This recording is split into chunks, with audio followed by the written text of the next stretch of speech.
मैं कार खरीदना चाहता था तब आसान रास्ता यही था कि मैं अपने बैंकर को बुलाकर लोन ले लेता, पर मैंने लायबिलिटी वाले कॉलम को बढ़ाने के बजाय असेट वाले कॉलम पर फोकस रखा।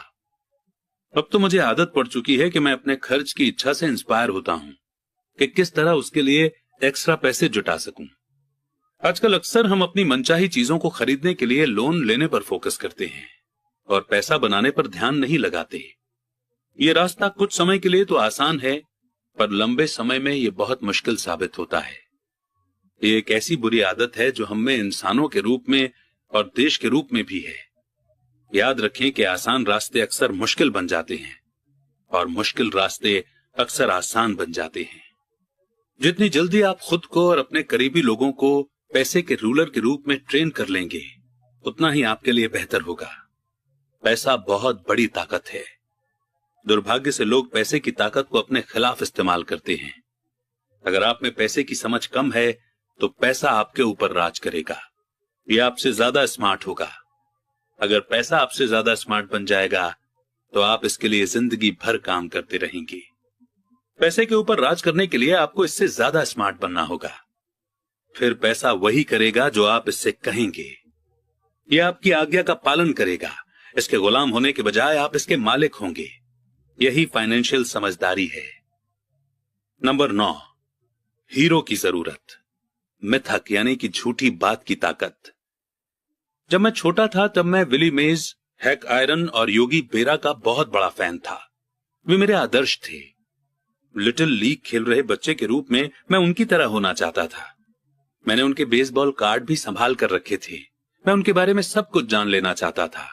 मैं उनके बारे में सभी स्कोर जानता था, उनके बैटिंग का एवरेज, उन्हें मिलने वाले पैसे और वे किस तरह से बड़े हुए, सब कुछ। मैं सब कुछ इसलिए जानना चाहता था क्योंकि मैं उनके जैसा बनना चाहता था। 9 या 10 साल की उम्र में जब बेसबॉल खेलने के लिए मैं मैदान पर जाता था तो मैं नहीं जाता था, बल्कि मेरे रूप में योगी या हैंक मैदान पर उतरते थे। ये सीखने के सबसे पावरफुल तरीकों में से एक है जो हम बड़े होने के बाद खो देते हैं। हम अपने हीरोज को खो देते हैं। हम अपने नौसिखिएपन को खो देते हैं। आज मैं अपने घर के पास छोटे बच्चों को बास्केटबॉल खेलते देखता हूं। कोर्ट पर वे छोटे जॉनी नहीं होते, वे तो माइकल जॉर्डन, सर चार्ल्स या क्लाइड होते हैं। आइडियल हीरोज को कॉपी करना नॉलेज पाने का सच्चा और पावरफुल तरीका है। और इसलिए जब ओजी सिम्पसन की तरह का हीरो बदनाम होता है तो इतनी चीख पुकार मचती है। ये किसी कोर्ट केस से ज्यादा होता है। एक आइडियल हीरो को खो देना होता है। एक ऐसा इंसान जिसकी तरह बनने का सपना लोग बचपन से संजोए थे और वे जिसकी पूजा करते थे। अचानक हमें उस इंसान को अपनी जिंदगी से निकालना पड़ता है। जब मैं बड़ा हो गया तो मेरे हीरो बदल गए। मेरे गोल्फ के हीरो बने पीटर जैकब्सन, फ्रेड कपल्स और टाइगर वुड्स। मैं उनके शॉट को कॉपी करता हूं और उनके बारे में सब कुछ पढ़ने की कोशिश करता हूं। मेरे हीरोज में Donald Trump, Warren Buffett, Peter lynch, George Soros और जिम रॉजर्स भी हैं। बड़ा हो जाने के बाद मैं उनके फिगर्स उसी तरह जानता हूं जिस तरह अपने बचपन में बेसबॉल हीरोज के फिगर्स जानता था। जब वॉरेन बफे इन्वेस्टमेंट करते हैं तो मैं उनको फॉलो करता हूं और मार्केट के बारे में, उनके नजरिए के बारे में सब कुछ पढ़ने की कोशिश करता हूं। मैं पीटर लिंच की बुक भी इसलिए पढ़ता हूं ताकि स्टॉक चुनने की उनकी टेक्निक को मैं समझ सकूं। मैं डोनाल्ड ट्रंप के बारे में इसलिए पढ़ता हूं ताकि ये जान सकूं कि वे किस तरह डील्स करते हैं। जिस तरह मैदान पर बेसबॉल के लिए बैटिंग करते जाते समय मैं खुद के रोल में नहीं था, उसी तरह जब मैं मार्केट में उतरता हूं या मैं कोई डील करता हूं तो मैं सबकॉन्शियसली ट्रंप की बहादुरी का अभिनय करता हूं। या जब मैं किसी ट्रेंड को एनालाइज करता हूं तो मैं उसे इस तरह देखता हूं जैसे पीटर लिंच ये काम कर रहे हों। आइडियल हीरो होने से हम अपनी हाईएस्ट टैलेंट के सोर्स का इस्तेमाल करते हैं, पर आइडियल हीरो हमें इंस्पायर करने से भी ज्यादा काम करते हैं। वे चीजों को ज्यादा आसान बना देते हैं। चीजें आसान दिखने के कारण हम भी उन्हीं की तरह बनना चाहते हैं। अगर वे ऐसा कर सकते हैं तो मैं भी ये कर सकता हूं। जब इन्वेस्टमेंट की बात आती है तो ज्यादातर लोग इसे बहुत मुश्किल समझते हैं। इसके बजाय उन्हें आइडियल हीरो की तलाश करनी चाहिए जो इसे आसान बना देते हैं। नंबर 10, सिखाओ और आपको हासिल होगा। देने की शक्ति। मेरे दोनों डैडी टीचर थे। मेरे अमीर डैडी ने मुझे ऐसा सबक सिखाया जो मेरे साथ जिंदगी भर चल रहा है, और वो सबक था परोपकार करना या देना। मेरे पढ़े लिखे डैडी ने अपने समय और ज्ञान के द्वारा दूसरों को बहुत दिया, पर शायद ही कभी अपना पैसा दिया हो। जैसा मैं बता चुका हूं कि वे कहा करते थे कि वे तभी देंगे जब उनके पास कुछ एक्स्ट्रा पैसा होगा, और उनके पास कभी भी एक्स्ट्रा पैसा नहीं होता था। मेरे अमीर डैडी ने पैसा भी दिया और एजुकेशन भी। वे देने के प्रिंसिपल में पक्का यकीन रखते थे। अगर आपको कुछ चाहिए तो आपको पहले कुछ देने की जरूरत है। वे हमेशा कहा करते थे कि जब उनका हाथ तंग होता था तब भी वे अपने चर्च या अपनी पसंदीदा चैरिटेबल ऑर्गेनाइजेशन को दान देते थे। अगर मैं आपके पास कोई विचार छोड़ना चाहता हूं तो वो ये विचार यही होगा कि जब आपको किसी चीज की कमी या जरूरत महसूस हो तो पहले उस चीज को दें, बाद में वो बाल्टियों में भरकर आपके पास लौट आएगी। ये पैसा, मुस्कुराहट, प्रेम, दोस्ती सभी के बारे में सही है। मैं जानता हूं कि कोई भी इंसान ऐसा नहीं करना चाहेगा, पर मैंने ऐसा किया है और इससे फायदा भी उठाया है। मैं विश्वास करता हूं कि लेने देने का प्रिंसिपल सही है और इसलिए मैं वही चीज देता हूं जो मैं पाना चाहता हूं।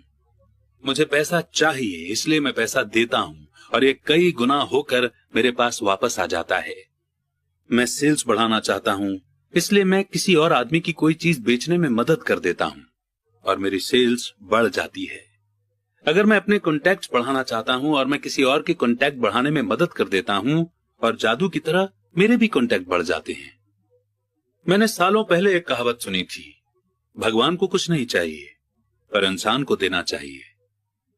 मेरे अमीर डैडी अक्सर कहा करते थे, गरीब लोग अमीरों से ज्यादा लालची होते हैं। उन्होंने इसे समझाते हुए कहा था कि अगर कोई इंसान अमीर है तो वो दूसरों द्वारा चाही गई कुछ चीज दे रहा है। मेरे जीवन में, मेरे तमाम सालों में जब भी मैंने पैसे की कमी या जरूरत महसूस की है तो मैंने पहले अपने दिल को टटोला है कि मैं क्या चाहता हूं और फिर इसे देने का फैसला किया है, और जब मैंने दिया है तो ये हमेशा मेरे पास वापस लौटा है। ये मुझे उस आदमी की कहानी याद दिलाता है जो सर्दियों की ठंडी रात में लकड़ियां लेकर बैठा है और पास में ही धीमे धीमे जल रहे चूल्हे पर चिल्ला रहा है, जब तुम मुझे गर्मी दोगे तब मैं कुछ लकड़ियां तुम्हारे अंदर डालूंगा। और जब पैसे, प्रेम, सुख, सेल्स और कॉन्टैक्ट्स की बात आती है तो हर इंसान को यही याद रखने की जरूरत है कि जो आप चाहते हैं पहले आप उसे दें और ये कई गुना होकर आपके पास लौट आएगा। कई बार यही सोचने का प्रोसेस कि मैं क्या चाहता हूं और इसे किसी और को किस तरह दे सकता हूं, मेरे अंदर उदारता का भाव आने लगता है। जब भी मैं ये देखता हूं कि लोग मेरी तरफ देखकर नहीं मुस्कुरा रहे हैं तो मैं आराम से मुस्कुराना और हेलो करना शुरू कर देता हूं, और जादू की तरह मेरे आसपास अचानक बहुत से मुस्कुराने वाले जमा हो जाते हैं। ये सच है कि आपकी दुनिया सिर्फ आपका दर्पण है। तो मैं इसलिए कहता हूं कि सिखाओ और आपको मिलेगा। मैंने पाया है कि मैं सीखने वालों को जितनी गंभीरता से जितना ज्यादा सिखाता हूं, मैं भी उतना ही ज्यादा सीखता हूं। अगर आप पैसे के बारे में सीखना चाहते हैं तो इसे किसी और को सिखाएं। ऐसा करने से आपके दिमाग में बहुत से नए विचारों और फॉर्मूलों की बाढ़ आ जाएगी। ऐसे भी समय आए हैं जब मैंने दिया है और कुछ भी वापस नहीं लौटा, या जो मुझे मिला वो मैं नहीं चाहता था। पर करीबी जांच और सेल्फ एनालिसिस से मुझे पता चला कि उन मामलों में मैं देने के लिए नहीं दे रहा था, बल्कि पाने के लिए दे रहा था। मेरे डैडी ने टीचर्स को सिखाया और वे एक मास्टर टीचर बन गए। मेरे अमीर डैडी ने यंग लोगों को अपना बिजनेस करने का तरीका सिखाया। मैं पीछे पलट कर देखता हूं कि ये सीखने वालों की अपनी नॉलेज के प्रति उदारता ही थी जिसके कारण वे ज्यादा स्मार्ट बन गए। इस दुनिया में ऐसी ताकतें हैं जो हमसे ज्यादा स्मार्ट हैं। आप वहां खुद अपने दम पर पहुंच सकते हैं, पर उन ताकतों की मदद से वहां पहुंचना ज्यादा आसान होता है। आपको बस करना इतना ही है कि आप उदार हो जाएं और वे ताकतें भी आपके प्रति उदार हो जाएंगी। और एक से बढ़कर एक लेसन देता हुआ चैप्टर 9 यहीं पर रुकता है। चैप्टर नंबर 10, और ज्यादा चाहिए। कुछ काम जो आपको करने चाहिए। हो सकता है कि कई लोग मेरे 10 स्टेप से संतुष्ट ना हो। उनकी नजर में ये फिलॉसफी ज्यादा है और इसमें काम की बातें कम है। मैं मानता हूं कि फिलॉसफी भी उतनी ही इंपॉर्टेंट है जितनी की काम की बातें हैं।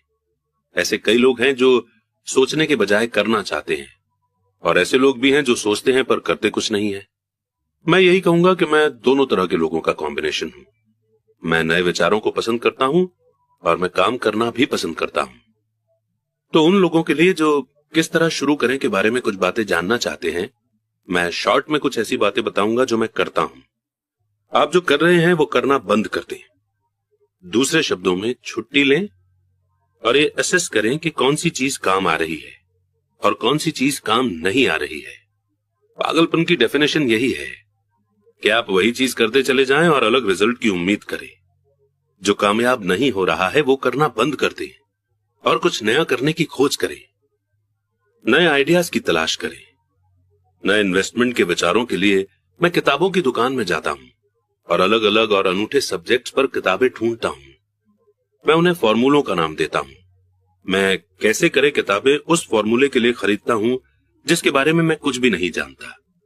एग्जाम्पल के लिए मैंने एक किताब की दुकान में जोएल मॉस्कोविट्ज की किताब द 16% सॉल्यूशन देखी। मैंने वो बुक खरीदी और पढ़ डाली। तुरंत काम करो। अगले गुरुवार को मैंने बिल्कुल वही किया जो बुक में कहा गया था। मैंने हर स्टेप बुक के अनुसार उठाया था। वकीलों के ऑफिसों या बैंकों में मैंने रियल एस्टेट के डील्स के साथ भी यही किया है। ज्यादातर लोग तुरंत स्टेप नहीं उठाते हैं, या वे एक तरह से इस बात का इंतजार करते हैं कि कोई आएगा और उन्हें बताएगा कि उनके द्वारा सीखा गया नया फॉर्मूला गलत है और उसे फॉलो करना बिल्कुल बेकार है। मेरे पड़ोसी ने मुझे बताया कि मेरा 16% का फॉर्मूला क्यों बेकार है। बहरहाल मैंने उसकी बात पर इसलिए ध्यान नहीं दिया क्योंकि उसने ऐसा कभी करके नहीं देखा था। किसी ऐसे इंसान को खोजें जिसने वो किया हो जो आप करना चाहते हैं। उन्हें लंच पर ले जाएं, उनसे टिप्स लें, बिजनेस की बारीकियां समझें। अपने 16% के सर्टिफिकेट्स के लिए मैं काउंटी टैक्स ऑफिस गया और मैंने वहां पर काम करने वाली गवर्नमेंट एम्प्लॉय को खोजा। मैंने पाया कि वो भी इनमें इन्वेस्ट करती है। तुरंत ही मैंने उसे लंच पर इनवाइट किया। उसने एक्साइटेड होकर मुझे समझा दिया कि इसे कैसे करना है और उसने अपना पूरा ज्ञान मेरे सामने परोस दिया। लंच के बाद उसने पूरे दिन मुझे वे जगह दिखाई जहां मैं इस तरह की डील कर सकता था। अगले दिन तक मैंने उसकी मदद से 2 बड़ी प्रॉपर्टी को पा लिया था और मैं तब से उन पर 16% के रेट से इंटरेस्ट कमा रहा हूं। मुझे बुक पढ़ने में 1 दिन लगा, स्टेप उठाने में 1 दिन लगा, लंच में 1 घंटा लगा और 2 बड़े डील्स करने में सिर्फ 1 दिन लगा। क्लासेस में हिस्सा लें और कोर्सेस खरीदें। मैं न्यूज़पेपर में नई और इंटरेस्टिंग क्लासेस की खबर खोजता रहता हूं। इनमें से कई तो मुफ्त होती हैं या उनकी फीस भी बहुत कम होती है। मैं जो सीखना चाहता हूं उस टॉपिक पर मैं महंगे सेमिनार्स में भी जाता हूं। मैं इसलिए अमीर हूं और मुझे इसलिए जॉब करने की कतई जरूरत नहीं है क्योंकि मैंने इस तरह के कोर्सेस में हिस्सा लिया है। मेरे कुछ दोस्त हैं जो मुझे ये बताया करते हैं कि इस तरह के प्रोग्राम में हिस्सा लेकर मैं अपना समय और पैसा दोनों बर्बाद कर रहा हूं। वे आज भी वही काम कर रहे हैं। हमेशा ऑफर देते रहें। जब भी मैं कोई रियल एस्टेट की प्रॉपर्टी चाहता हूं तो मैं कई प्रॉपर्टीज देखता हूं और आमतौर पर एक ऑफर लिख देता हूं। अगर आप नहीं जानते कि सही ऑफर क्या होना चाहिए तो ये मैं भी नहीं जानता। ये तो रियल एस्टेट एजेंट का काम है। वे ऑफर बना देते हैं, मैं कम से कम काम करता हूं। मेरी एक दोस्त चाहती थी कि मैं उसे अपार्टमेंट हाउस खरीदना सिखाऊं। एक शनिवार को वो, उसका एजेंट और मैं गए और हमने 6 अपार्टमेंट हाउस देखे। 4 तो घटिया थे पर 2 अच्छे थे। मैंने उसे कहा कि वो सभी 6 पर ऑफर लिखे और मालिकों द्वारा मांगी गई कीमत से आधी का ऑफर दे। ये सुनते ही उसे और उसके एजेंट को दिल का दौरा पड़ते पड़ते बचा। उनके हिसाब से ये बदतमीजी होती और इससे मकान मालिकों को बुरा लग सकता था। पर मैं असल में नहीं सोचता कि एजेंट इतना हार्डवर्क करना चाहता था, इसलिए उन्होंने कुछ नहीं किया और वे एक बेहतर सौदे की तलाश में चले गए। उन्होंने कभी कोई ऑफर नहीं दिया और वो आज भी सही कीमत पर सही डील के लिए भटक रही है। आप नहीं जानते कि सही कीमत क्या है जब तक कि सौदा करने के लिए आपके सामने दूसरी पार्टी न हो। ज्यादातर बेचने वाले बहुत ज्यादा कीमत मांगते हैं। ये बहुत कम ही होता है कि कोई बेचने वाला असल में ऐसी कीमत मांगे जो रियल वैल्यू से कम हो। इस कहानी से हमें यह सीख मिलती है कि हमें ऑफर देना चाहिए। जो लोग इन्वेस्टर नहीं होते उन्हें समझ नहीं होती कि कोई चीज बेचना कितना मुश्किल होता है। मेरे पास एक रियल एस्टेट की प्रॉपर्टी थी जिसे मैं महीनों से बेचना चाहता था। मैंने किसी भी चीज का स्वागत किया होता, मुझे इस बात से कोई फर्क नहीं पड़ता कि कीमत कितनी कम थी। अगर मुझे 10 जानवरों का भी ऑफर किया होता तो मैं खुश हो गया होता। ऑफर की कीमत से नहीं, बल्कि इस बात से कि कोई तो मेरी प्रॉपर्टी में रुचि रखता है।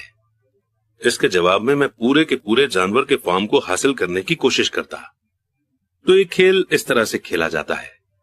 खरीदने और बेचने का यह खेल बड़ा मजेदार होता है। इस बात का हमेशा ध्यान रखें, ये मजेदार है और ये सिर्फ एक खेल है। ऑफर देते रहें, कोई तो कभी हां कहेगा।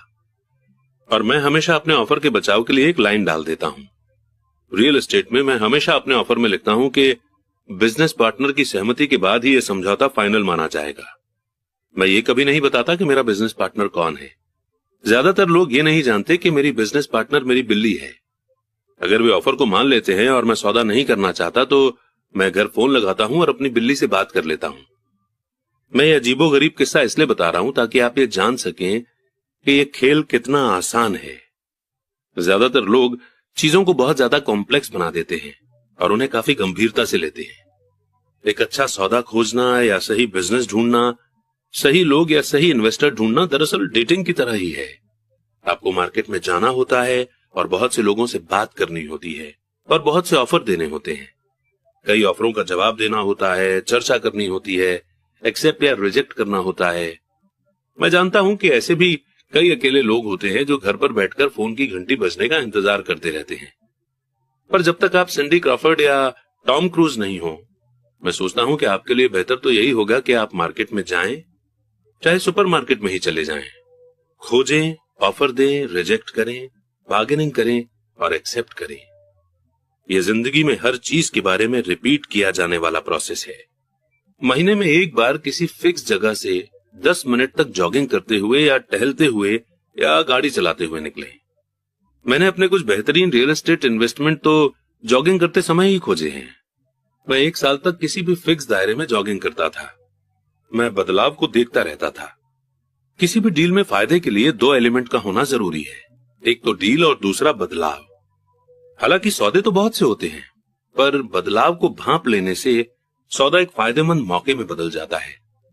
इसलिए जब मैं जॉगिंग करता हूं तो मैं जॉगिंग करने के लिए ऐसी जगह चुनता हूं जहां मैं इन्वेस्ट करना चाहता हूं। बार बार उसी जगह के चक्कर लगाने से मैं वहां हो रहे छोटे छोटे बदलावों को देख सकता हूं। मैं ऐसे रियल एस्टेट के साइन बोर्ड को भी भांप लेता हूं जो वहां लंबे समय से लगे हुए हैं। इसका मतलब यह होता है कि बेचने वाला सौदा करने के लिए बहुत ज्यादा इच्छुक होगा।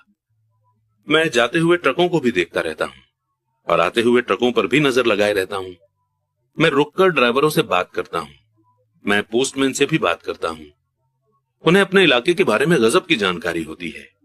मैं एक बुरा इलाका खोज लेता हूं, खासकर ऐसा इलाका जहां लोग किसी बुरी खबर से डरे हुए होते हैं। मैं वहां साल में कई बार ये देखने के लिए चक्कर लगाता हूं कि सुधार के लक्षण कहां नजर आ रहे हैं। मैं रिटेलर से बात करता हूं, खासकर नए दुकानदारों से, और उनसे पूछता हूं कि वे इस इलाके में क्यों आए हैं। इसके लिए महीने में कुछ मिनट का समय देना होता है और मैं इसे तब करता हूं जब मैं एक्सरसाइज कर रहा होता हूं या इसी तरह का कोई दूसरा काम कर रहा होता हूं, जैसे स्टोर आने या जाने का काम। स्टॉक के मामले में मुझे पीटर लिंच की बुक बीटिंग द स्ट्रीट इसलिए बहुत पसंद है क्योंकि इसमें ऐसे स्टॉक को चुनने का फॉर्मूला दिया गया है जिनकी कीमत बढ़ने वाली है। मैंने पाया है कि कीमत बढ़ने के प्रिंसिपल हर जगह एक जैसे होते हैं, चाहे वो रियल एस्टेट हो, स्टॉक हो या म्यूचुअल फंड हो।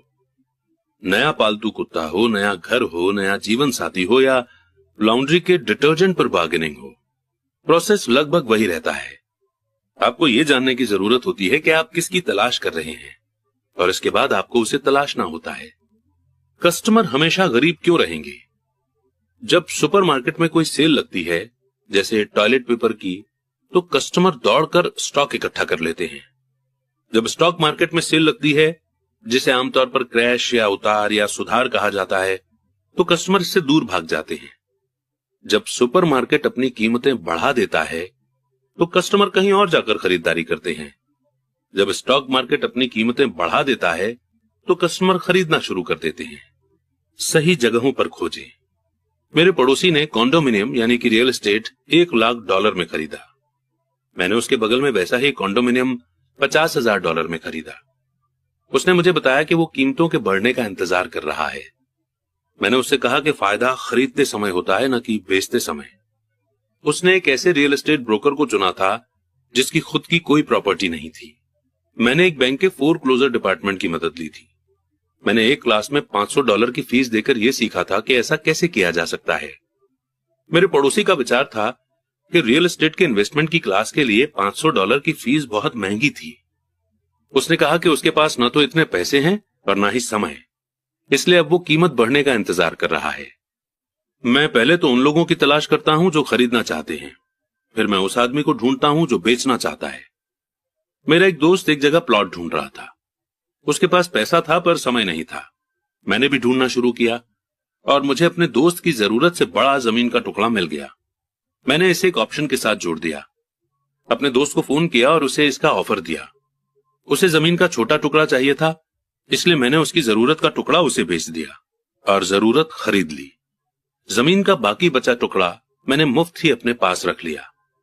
इस कहानी से हमें यह सीख मिलती है कि खरीदो और उसे टुकड़ों में बांट दो। ज्यादातर लोग अपनी हैसियत के मुताबिक सामान की खोज करते हैं, इसलिए वे कम सामान की ज्यादा कीमत चुकाते हैं। छोटे विचार वाले लोगों को बड़े मौके नहीं मिलते। इसलिए अगर आप ज्यादा अमीर बनना चाहते हैं तो पहले बड़े विचारों को सोचना शुरू करें। दुकानदार ज्यादा सामान खरीदने वालों को डिस्काउंट देते हैं और वे ऐसा इसलिए करते हैं क्योंकि ज्यादातर बिजनेसमैन ज्यादा खर्च करने वाले लोगों को पसंद करते हैं। अगर आप भी कम खर्च करते हो तो भी आपको हमेशा बड़े विचारों को ही सोचना चाहिए। जब मेरी कंपनी को कंप्यूटर खरीदने थे तो मैंने अपने बहुत से दोस्तों से फोन पर पूछा कि क्या उन्हें भी कंप्यूटर खरीदना है। हम सब मिलकर कई डीलरों के पास गए और एक बढ़िया डील कर ली, क्योंकि हमें बहुत से कंप्यूटर खरीदने थे। मैंने यही शेयरों के साथ भी किया है। छोटे लोग हमेशा छोटे ही रहेंगे क्योंकि उनकी सोच छोटी है। अकेले काम करें या फिर काम ही ना करें। इतिहास से सीखें। स्टॉक एक्सचेंज की सभी बड़ी कंपनियां छोटी कंपनियों के रूप में शुरू हुई थीं। कर्नल सैंडर्स तब तक अमीर नहीं हुए थे जब तक 60 साल की उम्र में उन्होंने अपना सब कुछ नहीं गंवा दिया था। बिल गेट्स 30 साल से भी कम उम्र में दुनिया के सबसे अमीर लोगों में से एक हैं। एक्टिव होना हमेशा इनएक्टिव होने को हरा देता है। मैं मौके की पहचान के लिए कुछ चीजें हैं जो करता आया हूं और अब भी कर रहा हूं। इनमें से सबसे इंपॉर्टेंट शब्द हैं किया और करो। जैसा इस बुक में कई बार दोहराया जा चुका है, असेट के रिवॉर्ड को पाने से पहले आपको एक्टिव होना पड़ेगा। तो काम पर जुट जाएं अभी से ही। और इन्हीं कुछ लर्निंग्स के साथ में चैप्टर 10 यहीं पर समाप्त होता है। एक बार फिर से मैं यही कहूंगा कि इस चैप्टर की जितनी भी लर्निंग्स हैं उन्हें नोट कर लें, क्योंकि अब हम बढ़ेंगे कंक्लूजन की ओर। सिर्फ $7,000 में कॉलेज की एजुकेशन। रॉबर्ट कियोसाकी यानी कि इस बुक के ऑथर कहते हैं कि अब जब ये बुक खत्म हो रही है और छपने जा रही है, मैं आपके साथ अपना एक आखिरी विचार बांटने जा रहा हूं। इस बुक को लिखने का खास कारण लोगों को यह सिखाना था कि किस तरह पैसे की समझ से जिंदगी की आम प्रॉब्लम को सुलझाया जा सकता है। फाइनेंशियल ट्रेनिंग के बिना हम उन्हीं घिसे पिटे फॉर्मूलों के सहारे जिंदगी काट देते हैं, जैसे कड़ी मेहनत करो, बचाओ, उधार लो और बहुत ज्यादा टैक्स चुकाओ। आज हमें ज्यादा समझदारी की जरूरत है। मैं नीचे दी हुई कहानी को एक ऐसे फाइनेंशियल प्रॉब्लम के अंतिम एग्जाम्पल के रूप में पेश कर रहा हूं जिससे कई परिवार आज जूझ रहे हैं। आप अपने बच्चों के लिए किस तरह अच्छी एजुकेशन का इंतजाम कर सकते हैं और अपने खुद के रिटायरमेंट के लिए पैसा इकट्ठा कर सकते हैं। इसी गोल को पाने के लिए कड़ी मेहनत के बजाय फाइनेंशियल बुद्धि का इस्तेमाल किस तरह किया जा सकता है, ये इसी का एग्जाम्पल है। मेरा एक दोस्त एक दिन अपना दुखड़ा रो रहा था कि 4 बच्चों की कॉलेज की पढ़ाई के लिए पैसों की बचत करना कितना मुश्किल था। वो हर महीने एक म्यूचुअल फंड में $300 जमा कर रहा था और अब तक उसने लगभग $12,000 जमा कर लिए थे। उसे अपने बच्चों को कॉलेज भेजने के लिए $4 लाख की जरूरत थी। उसके पास इसे जमा करने के लिए 12 साल थे, क्योंकि उसका सबसे बड़ा बच्चा तब 6 साल का था। ये 1991 की बात थी और उस समय फिनिक्स का रियल एस्टेट मार्केट दुर्दशा में था। लोग अपना घर बार बेचने में लगे थे। मैंने अपने साथी को सुझाया कि उसके पास म्यूचुअल फंड में जो पैसा जमा है उसके कुछ हिस्से से वो एक घर खरीद ले। ये विचार उसे कुछ कुछ जम गया और हम इस संभावना पर विचार करने लगे। उसकी मेन चिंता यही थी कि एक और घर खरीदने के लिए उसके बैंक में क्रेडिट नहीं था और उसके पास इतना कैश नहीं था। मैंने उसे भरोसा दिलाया कि किसी प्रॉपर्टी को फाइनेंस करवाने के लिए बैंक के पास जाने के अलावा दूसरे रास्ते भी होते हैं। हमने 2 हफ्तों तक एक मकान खोजा, एक ऐसा घर जो हमारी सारी जरूरतों को पूरा करता हो। चुनने के लिए यानी कि चूज करने के लिए हमारे पास बहुत से घर थे, इसलिए हमें शॉपिंग में मजा भी बहुत आ रहा था। आखिरकार हमने एक अच्छे मोहल्ले में 3 बेडरूम और 2 बाथरूम वाला घर पसंद किया। मालिक उसी दिन घर बेचना चाहता था, क्योंकि वो और उसका परिवार कैलिफोर्निया जा रहे थे, जहां उसकी जॉब उसका इंतजार कर रही थी। वो $1,02,000 चाहता था, पर हमने उसे $79,000 का ऑफर दिया। उसने तुरंत इसे मंजूर कर लिया। उस घर पर एक नॉन क्वालिफाइंग लोन था, जिसका मतलब यह था कि कोई बिना जॉब वाला आदमी भी उसे बैंकर के अप्रूवल के बिना खरीद सकता था। मकान मालिक पर $72,000 का कर्ज बाकी था। मेरे दोस्त को सिर्फ बचे हुए $7,000 का इंतजाम करना था, जो कि कर्ज की रकम और खरीदने की राशि का फर्क था, यानी कि लोन के अमाउंट से माइनस किया हुआ अमाउंट। $79,000 माइनस $72,000 इज इक्वल टू $7,000। जैसे ही मालिक ने घर खाली किया, मेरे दोस्त ने मकान किराए पर उठा दिया। सारा खर्च निकालने के बाद, जिसमें लोन की इंस्टॉलमेंट भी शामिल थी, उसकी जेब में हर महीने 125 यानी कि $125 आने लगे। उसका प्लान था कि वो मकान को 12 साल तक अपने पास रखे और हर महीने मिलने वाले एक्स्ट्रा $125 का इस्तेमाल करके जल्दी से जल्दी कर्ज उतार दे। हमने अनुमान लगाया कि 12 सालों में कर्ज का एक बड़ा हिस्सा चुक जाएगा, और जब उसका पहला बच्चा कॉलेज जाएगा तो उसके पास हर महीने $800 की इनकम होगी। अगर उसकी मकान की कीमत बढ़ जाती है तो वो घर को बेच भी सकता था। 1994 में फिनिक्स रियल एस्टेट मार्केट अचानक से बदल गया और उसे उसी घर के लिए उसके किराएदार ने $1,56,000 यानी कि $1,56,000 का ऑफर दिया, जो उस घर में रहता था और उसे पसंद करने लगा था। एक बार फिर उसने मुझसे पूछा कि इस बारे में मैं क्या सोचता हूं, और मैंने कहा कि वो इसे 1031 टैक्स फ्री एक्सचेंज के आधार पर बेच दे। अचानक ही उसके पास लगभग $80,000 एक्स्ट्रा आ गए। मैंने ऑस्टिन टेक्सास में अपने एक और दोस्त को फोन किया, जिसने इस एक्स्ट्रा पैसे को एक मिनी स्टोरेज फैसिलिटी में लगा दिया। 3 महीने के अंदर उसे हर महीने लगभग $1,000 के चेक मिलने लगे, जिसे वो कॉलेज म्यूचुअल फंड में जमा करने लगा, जो अब बहुत तेजी से बढ़ रहा था। 1996 में मिनी वेयर हाउस बिक गया और उसे लगभग $3,30,000 का चेक मिला, जो उसने एक नए प्रोजेक्ट में लगा दिए, जिससे उसे हर महीने $3,000 से ज्यादा इनकम होने लगी, जो उसके कॉलेज म्यूचुअल फंड में जाने लगी। अब उसे पूरा विश्वास है कि उसका $400,000 का गोल आसानी से हासिल हो जाएगा। इसके लिए उसे शुरुआत में सिर्फ $7,000 और थोड़ी सी फाइनेंशियल बुद्धि का इस्तेमाल करना पड़ा। उसके बच्चों को अब उतनी अच्छी एजुकेशन मिल सकती है जो वो हासिल करना चाहते हैं, और वो अपने ओरिजिनल कैपिटल का इस्तेमाल अपने रिटायरमेंट के लिए कर सकता है, जो अभी उसने सी कॉर्पोरेशन में इन्वेस्ट की हुई है। इस सक्सेसफुल इन्वेस्टमेंट स्ट्रेटेजी के कारण अब वो जल्दी ही रिटायरमेंट ले सकता है। इस बुक को सुनने के लिए धन्यवाद। मुझे आशा है कि इससे आपको कुछ फाइनेंस से रिलेटेड नॉलेज मिली होगी कि किस तरह पैसे की ताकत का इस्तेमाल किया जाए, पैसा आपके लिए काम करे। आज हमें बचे रहने के लिए भी पैसे की समझ की जरूरत है। ये विचार कि पैसा बनाने के लिए पैसे की जरूरत होती है, फाइनेंशियल रूप से ना समझ लोगों का विचार होता है। इसका यह मतलब नहीं है कि वे समझदार नहीं हैं। इसका मतलब सिर्फ इतना है कि उन्होंने पैसा बनाने की स्किल अभी नहीं सीखी है। पैसा सिर्फ एक थॉट है। अगर आप पैसा कमाना चाहते हैं तो सिर्फ अपने थॉट्स को बदल लें। हर सेल्फ मेड आदमी ने छोटे स्केल पर एक थॉट से शुरुआत की थी और बाद में इसे बड़ा किया था। यही इन्वेस्टमेंट के बारे में भी अप्लाई होता है।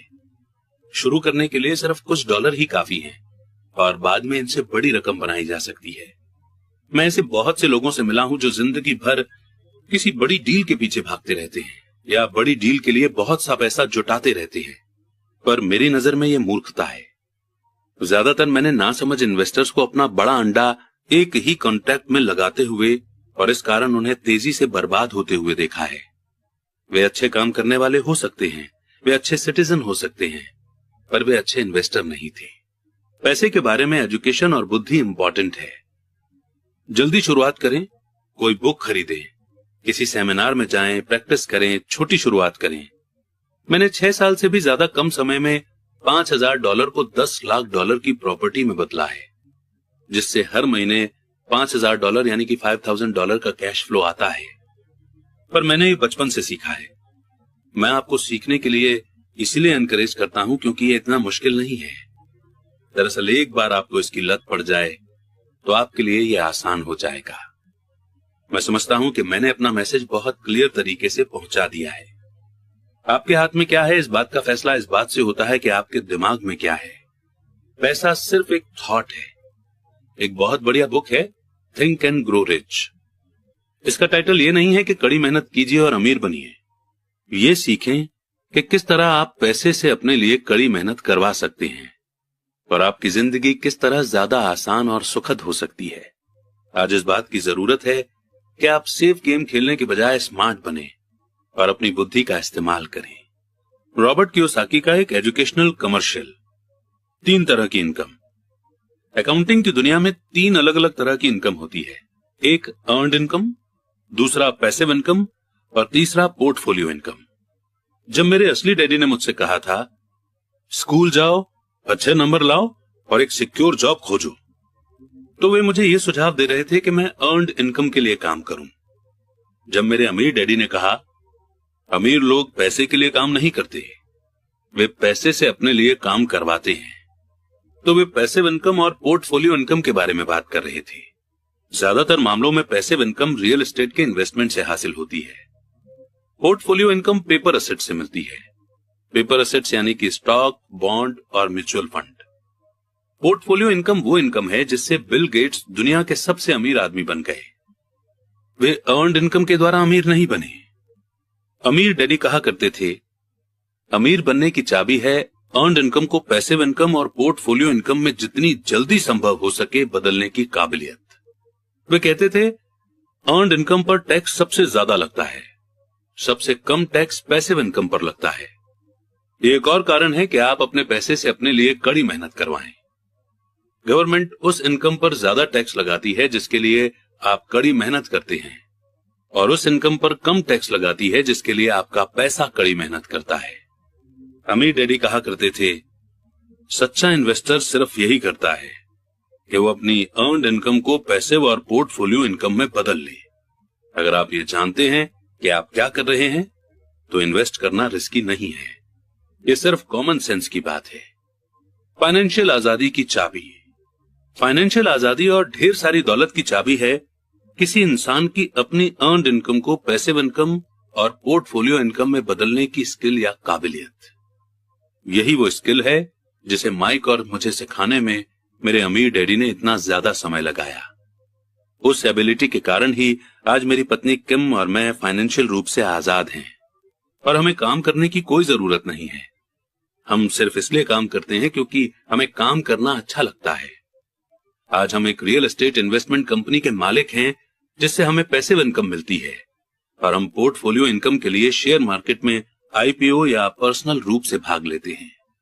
हमने अपनी पार्टनर शेरॉन लेक्टर के साथ मिलकर ये फाइनेंशियल इंटेलिजेंस कंपनी भी बनाई है जो बुक्स, टेप और गेम्स बनाती है और पब्लिश करती है। हमारे सभी एजुकेशनल प्रोडक्ट इस तरह बनाए गए हैं कि लोग वही सीख सकें जो मेरे अमीर डैडी ने मुझे सिखाया था। वे स्किल्स जिनके द्वारा अर्न्ड इनकम को पैसिव और पोर्टफोलियो इनकम में बदला जा सकता है।